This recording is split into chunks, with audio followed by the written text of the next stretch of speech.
Welcome les amis, on se retrouve pour Indie Tour, la chronique consacrée au circuit indépendant. Et donc aujourd'hui on va parler de la Evolve, donc cette branche de la Dragon Gate USA, donc cette fédération de catch américaine bien sûr comme vous l'avez deviné, qui a fait un show qui s'est intitulé Evolve 36. Donc ce show là c'était il y a quelques jours à peine, je crois que c'était le 9 janvier, si je me trompe pas. Donc il y a eu un premier match d'ouverture pour le Dragon Gate Open the Freedom Gate Championship.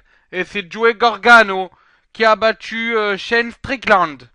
A noter quand même qu'après le match, Moose, le pensionnaire de la ROH, s'est attaqué à notre ami Joey Gargano.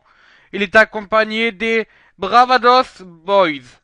Voilà, ensuite on a eu Beef Boozy qui a battu Trevor Lee dans un match en solo. C'était les débuts de Trevor Lee à la Evolve. Et malheureusement, c'était des mauvais débuts pour lui. Ensuite, on a eu un grudge tag team match. Donc, c'est-à-dire un match, pareil, un peu décrire ça de match amical, quoi, si vous voulez. Donc, ça opposait Hayway Fox et Ouh Ha Nation au Bravados Boy. Donc, Lance and Harlem Bravado. Et donc, c'est notre ami Hayway Fox et Who Ha Nation qui ont gagné ce match. À noter qu'après le match, Moose est arrivé. Nation et Moose se sont alors défiés du regard. Mais donc les Bravados, sûrement énervés de leur défaite, ont attaqué par derrière Nation pour lui porter son finisher. Et oui, triste attaque malheureusement pour celui qui est regardé par la WWE. Ensuite, on a eu Ricochet qui a affronté Tomichi Thatcher. A noter qu'après le match, notre ami Ricochet rappelle qu'il affrontera Drew Galloway pour le titre de la Evolve. Et donc, ben, comme d'habitude, il promet que voilà, qu'il va gagner le titre, qu'il sera au premier plan. Bref, une promo pour se faire de la pub, en espérant bien sûr que cela soit véridique pour lui.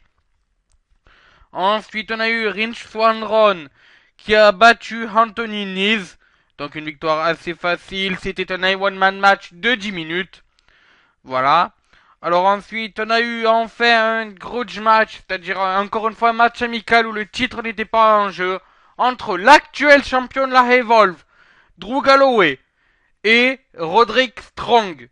Donc ce match-là c'est fini en total no context. Donc avec l'arbitre a perdu le contrôle de ce match et a donc préféré l'arrêter. C'est un peu normal, vaut mieux arrêter le match pour garder un peu la sécurité des catcheurs. Mais les deux lutteurs ont quand même continué à se battre jusqu'à que Strong finisse par quitter le ring et partir dans les publics. Voilà, bon mais c'est sur ce que se termine cette Indie Tour sur la Evolve.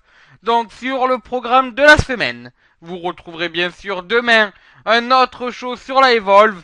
Cette fois c'est sur Evolve 10. Evolve... Excusez-moi. Ça s'est déroulé le 10 janvier sur Evolve 37, excusez-moi. Ensuite on a eu... Enfin on aura aussi... donc la ROH, cette fois c'est officiel, il y aura la ROH le mercredi. Là, il n'y a pas eu d'erreur de compréhension. Ensuite, jeudi, ça sera sur la CZW. Vendredi, sur la Lucha Underground. Samedi, sur la New Japan Pro Wrestling, sûrement. Et pour dimanche, je verrai. Voilà, bon, bien sûr, il y aura toujours les Indie Tours, le saviez-vous, les vidéos annoncées, tout ce que vous voulez. C'est sur ma chaîne YouTube, voilà. Bon, mais sur ce, et sur la chaîne YouTube de Wrestling Football aussi, bien sûr, dans le lien et dans la description. Pour ceux qui regardent sur ma chaîne. Et bien sur ce, je vous dis, ciao, bonsoir les amis.